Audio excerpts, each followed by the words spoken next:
আমরা স্লোগান দিতাম, গর্ব মোদের আলাদা, নেত্রী মোদের খালেদা।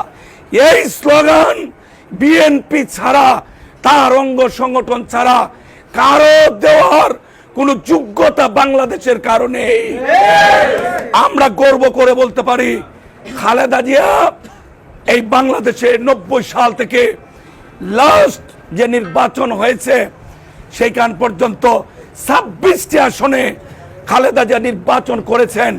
প্রতিটি আসনে আল্লাহর শেষ মেহেরবানিতে নৌকাকে পরাজিত করে লক্ষ লক্ষ ভোটের ব্যবধানে নিজের জনপ্রিয়তার প্রমাণ দিয়ে বারবার এমপি নির্বাচিত হয়ে বাংলাদেশে ইতিহাস সৃষ্টি করেছেন, যে ইতিহাস কিয়ামত পর্যন্ত কোন নেতা সৃষ্টি করতে পারবেন বলে আমরা বিশ্বাস করি না। খালেদা জিয়া যেমন প্রধানমন্ত্রীর দায়িত্ব পালন করেছেন, তেমনি ভাবে সংসদের বিরোধী দলের দায়িত্ব পালন করেছেন। প্রধানমন্ত্রীর পদ থেকে পদত্যাগ করে সোজা পল্টনে বিএনপির জনসভায় গিয়েছিলেন। নিশ্চয়ই বাংলাদেশের মানুষ সেটা ভুলে যায়নি। সেই সময় লগ্গি বইটার তাণ্ডব বাংলাদেশের মানুষ দেখেছে। গান পাউডার দিয়ে শেরাটন হোটেলের সামনে মানুষকে হত্যার তাণ্ডব, আওয়ামী লীগের তাণ্ডব বাংলাদেশের মানুষ দেখেছে। মানুষকে রাস্তায় দিগম্বর করার তাণ্ডব বাংলাদেশের মানুষকে দেখেছে। কিন্তু বেগম খালেদা জিয়া শেখ হাসিনার মতো এক কাপড়ে পালিয়ে যাননি।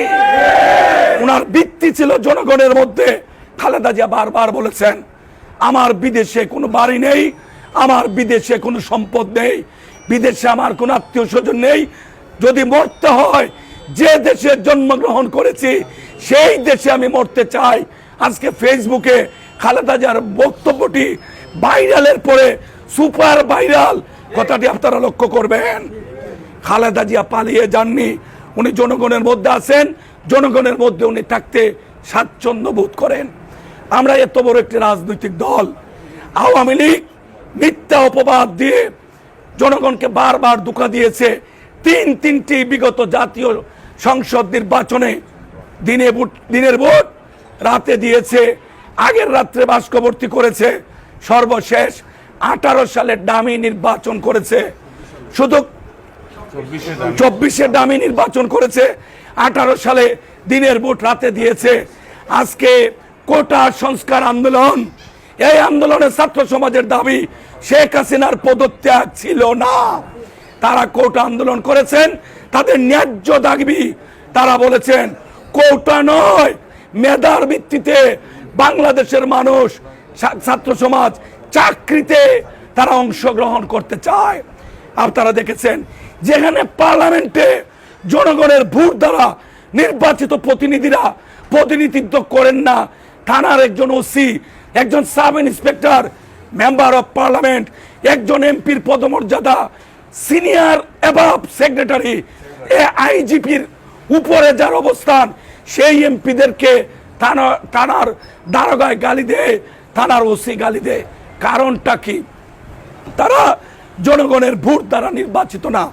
এই বাংলাদেশের পার্লামেন্টের ধ্বংস করেছে শেখ হাসিনা, বাংলাদেশের জনপ্রতিনিধিদের মর্যাদা ধ্বংস করেছে শেখ হাসিনা এবং তার আওয়ামী লীগ।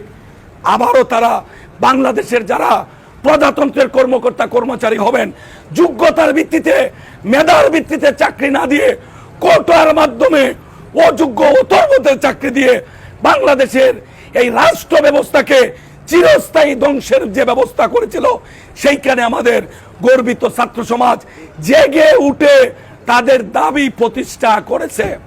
আমরা গত 17 বছর যাবত জেল কেটেছি, গুলি খেয়েছি, শহীদ হয়েছি, মামলায় আসামি হয়ে পালিয়ে বেরিয়েছি।